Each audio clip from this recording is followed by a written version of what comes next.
பிடிச்சிருக்கு. என்னவோ என்னவோ பிடிச்சிருக்கு.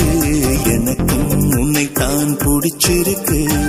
துணிச்சல் கொஞ்சம் பிடிச்சிருக்கு. துடிப்பும் ரொம்ப பிடிச்சிருக்கு. வெகுளித்தன